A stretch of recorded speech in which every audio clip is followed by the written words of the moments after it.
तो फ्रेंड, आज का जो वीडियो है वो काफी इंटरेस्टिंग है, क्योंकि आज हम लोग लास्ट टॉपिक डिस्कस करने वाले हैं यूनिट नंबर 1 का, जिस टॉपिक का नाम है product and process matrix. Okay, क्या होते हैं? तो यहाँ पे पॉइंट कह रहा है कि metrics are critical in both product and process management, as they provide objective measures that can guide decision making, process improvement and overall quality management। यानी जो मैट्रिक्स होते हैं एक प्रकार के क्रिटिकल सिचुएशन होता है दोनों के लिए, प्रोडक्ट के लिए भी और प्रोसेस मैनेजमेंट के लिए भी, जो प्रोवाइड करता है ऑब्जेक्टिव मेजर्स को जिनको हम गाइड कर सकते हैं डिसीजन मेकिंग के अकॉर्डिंग, प्रोसेस इंप्रूवमेंट के अकॉर्डिंग और जो भी ओवरऑल क्वालिटी मैनेजमेंट होता है उसके अकॉर्डिंग।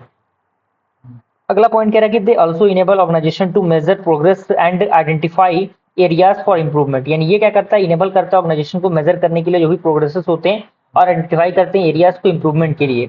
अब यहाँ पे सबसे पहले आपका आता है प्रोडक्ट मैट्रिक्स। इसके अंदर पॉइंट कह रहा है कि these are measures related to the software product itself. यानी ये क्या होते हैं, मेजर्स होते हैं जो रिलेटेड होते हैं सॉफ्टवेयर प्रोडक्ट के खुद से, जो फोकस करते हैं characteristics just like quality, reliability and performance के अकॉर्डिंग। इसमें सबसे पहले आपका आता है डिफेक्ट डेंसिटी। ये क्या करता है, measures the number of defect found per unit of product. यानी ये क्या करता है, मेजर करता है नंबर ऑफ डिफेक्ट्स को जो कि फाउंड किए जाते हैं पर यूनिट ऑफ प्रोडक्ट के अकॉर्डिंग, जैसे पर 1000 लाइन ऑफ कोड।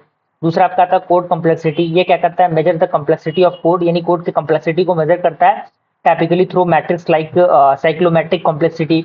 तीसरा आपका आता है टेस्ट कवरेज। ये क्या करता है, measures the percentage of code covered by automated test.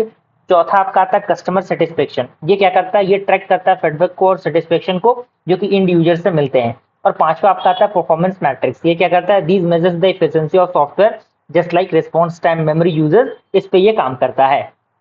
दूसरा आपका आता है प्रोसेस मैट्रिक्स। इसके अंदर कह रहा है कि these matrix focus on the development process, providing insights into the efficiency and effectiveness of the process used. यानी ये जो मैट्रिक्स होता है वो फोकस करता है डेवलपमेंट प्रोसेस को, जो प्रोवाइड करता है कि इनसाइट्स को एक इफिशिएंसी और effectiveness of the process used के अकॉर्डिंग। इसमें सबसे पहला आपका आता है साइकिल टाइम। ये क्या करता है, measures the time taken from the start of a task. यानी ये मेजर करता है टाइम टेकन को जो स्टार्टिंग से मिलता है, जैसे फीचर डेवलपमेंट हो गया उसके कंप्लीशन के अकॉर्डिंग। दूसरा आपका आता है लीड टाइम। इसमें क्या रहेगा, the total time taken from a customer request for a feature until it's delivered. यानी जो टोटल टाइम होते हैं लिए जाते हैं कस्टमर के रिक्वेस्ट के अकॉर्डिंग, जो कि फीचर जब तक डिलीवर्ड नहीं हो जाता तब तक ये काम करता है। तीसरा आपका आता है डिफेक्ट अराइवल रेट। ये क्या करता है, measures how quickly detect defects are being reported during the development और आफ्टर रिलीज। और पांचवा आपका आता है प्रोसेस एडहेरेंस। जो क्या करता है, ट्रैक करता है कि how closely the actual process follows the plan और डिफाइंड प्रोसेस। यानी ये ट्रैक करता है कि आखिर कैसे जो एक्चुअल प्रोसेस है वो फॉलो करता है प्लान को और डिफाइंड प्रोसेस को। पांचवा आपका आता है कॉस्ट